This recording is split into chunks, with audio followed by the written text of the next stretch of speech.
భారత్ పాకిస్తాన్ మధ్య ఉద్రిక్తతలు తీవ్రతరమవుతుండటంతో సరిహద్దుల్లోని తెలుగు రాష్ట్రాల విద్యార్థులు ఆందోళన చెందుతున్నారు. పంజాబ్ లోని ఓ ప్రైవేటు యూనివర్సిటీకి చెందిన కొందరు విద్యార్థులు యాజమాన్యం సూచనలతో తమ స్వస్థలాలకు బయలుదేరారు. ఢిల్లీకి చేరుకున్న వారు మీడియాతో మాట్లాడారు. నమస్కారం అండి. మేమైతే పగ్వరా లవ్లీ ప్రొఫెషనల్ యూనివర్సిటీలో చదువుతున్నాము. మాకు 2 days క్రితం అయితే డ్రోన్స్ వస్తున్నాయని చెప్పేసి ఒక నోటిఫికేషన్ వచ్చింది ఇండియా పాకిస్తాన్ వార్ గురించి. సో ఆ రోజు అయితే ఒక డ్రోనే కనిపించింది, అందుకే కాలేజ్ వాళ్ళు కూడా లైట్ చేసుకున్నారు. కానీ నెక్స్ట్ డే వచ్చేసరికి సంథింగ్ అరౌండ్ 5 to 10 డ్రోన్స్ వచ్చేసాయని చెప్పేసి న్యూస్ వచ్చింది. దానివల్ల దాని నెక్స్ట్ డే సంథింగ్ ఆ రోజు 11 ఆ టైంకి నైట్ 11 ఆ టైంకి కాలేజ్ నుండి మాకైతే ఎగ్జామ్స్ జరుగుతున్నాయి. దానివల్ల ఎగ్జామ్స్ అయితే క్యాన్సిల్ చేసేస్తాము 3 days వరకు అని చెప్పేసి నోటీస్ ఇచ్చారు. దాని తర్వాత మార్నింగ్ అయితే అలాగా ఎవరైతే ఖాళీ చేయాలనుకుంటున్నారో హాస్టల్ వాళ్ళు ఖాళీ చేసి వెళ్ళిపోండి, మీ రిస్క్లో ఉంచుకోండి, మమ్మల్ని మనకండి అని చెప్పేసి ఒక నోటీస్ ఇచ్చారు. దానివల్ల మేమైతే ఇంకా టికెట్స్ లేకపోయినా సరే మేము ఇక్కడికి ట్రావెల్ చేసి హోమ్ టౌన్కి అయితే వెళ్దాం అనుకున్నాము. అండ్ మాకు ట్రావెల్ చేయడానికి అయితే టికెట్స్ దొరకలేదు అసలు. అయినా వెయిటింగ్ లిస్ట్లో ఉన్నా సరే టికెట్స్ మేము ఇక్కడ తీసుకుని వచ్చాము. వెయిటింగ్ లిస్ట్లో ఉన్న టికెట్స్ కూడా ఇప్పుడు కన్ఫర్మ్ అవుతాయో లేదా అనేది గ్యారంటీ లేదు. మాకైతే 8కి ఒక ట్రైన్ ఉంది ఏపీ ఎక్స్ప్రెస్ అని, దానికి కన్ఫర్మ్ అయితే మాత్రం దానికి వెళ్తాము. ఫ్లైట్ టికెట్స్ అవన్నీ వచ్చేసరికి చాలా రేట్స్ ఎక్కువ ఉన్నాయి. దానివల్ల మాకు ఎక్కడ ఏం చేయాలో, ఏది సేఫ్ ఏరియా కాదో అని తెలియక మేమైతే ఆంధ్ర భవన్కి వచ్చాము నిన్న నైట్. అండ్ ఇక్కడ కూడా చాలా చాలా బాగుంది.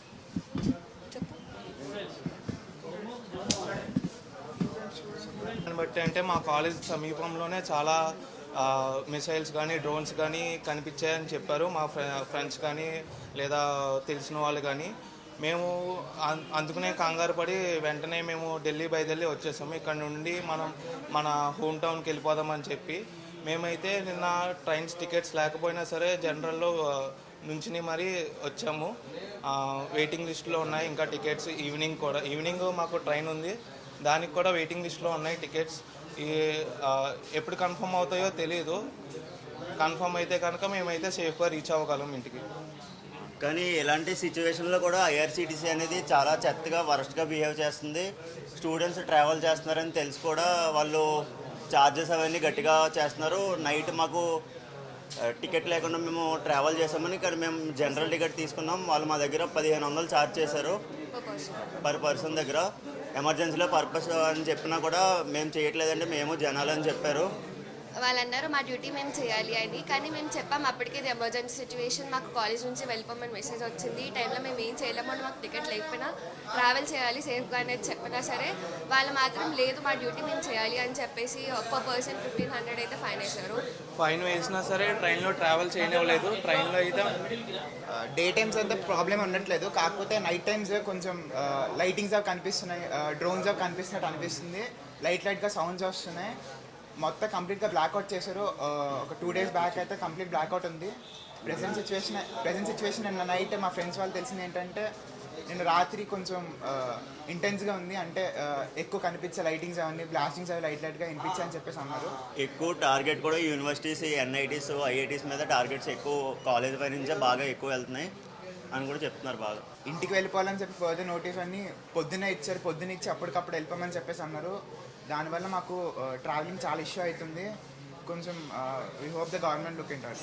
కాలేజ్ వాళ్ళు కూడా అంత మాకు బస్సెస్ కానీ ట్రైన్స్ కానీ ఏమీ ప్రొవైడ్ చేయలేదు. మీ పాటికి మీరు వెళ్ళిపోండి అని చెప్పారు. మేము అలా వచ్చేసాము. కానీ మధ్యలో అయితే మమ్మల్ని ట్రైన్ కూడా దింపేశారు. జనరల్ టికెట్తో ట్రావెల్ చేస్తున్నామని చెప్పి ఫైన్ వేశారు, ప్లస్ ట్రైన్ కూడా దింపేశారు. ట్రైన్లో అయితే ట్రావెల్ చేయనివ్వలేదు. మేమైతే చాలా ఇబ్బంది ఫేస్ చేస్తున్నాం ప్రజెంట్ అయితే. ఇంకా చాలా స్టూడెంట్స్ యూనివర్సిటీలో ఉన్నారు, వాళ్ళందరి గురించి కొంచెం కేర్ తీసుకోవాలని చెప్తున్నాం.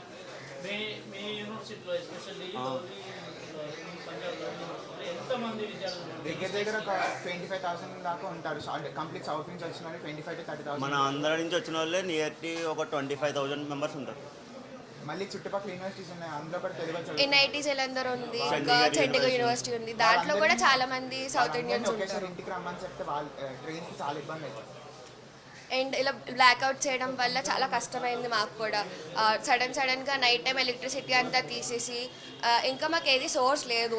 మేమైతే చాలా భయపడ్డాం ఏం జరుగుద్దా అనేది. So we don't know and మాకు ఒక హోప్ కూడా లేదు నెక్స్ట్ డే అనేది ఎలా ఉంటుంది అని. కానీ లాస్ట్కి అయితే మేము ఢిల్లీ వరకు అయితే చాలా సేఫ్గా రీచ్ అయ్యాం. నా పేరు మణిదీప్ అండి. నేను లవ్లీ ప్రొఫెషనల్ యూనివర్సిటీలో చదువుతున్నాను. తెలంగాణ, మా ఇల్లు తెలంగాణలో ఉంది, సొంత ఇల్లు.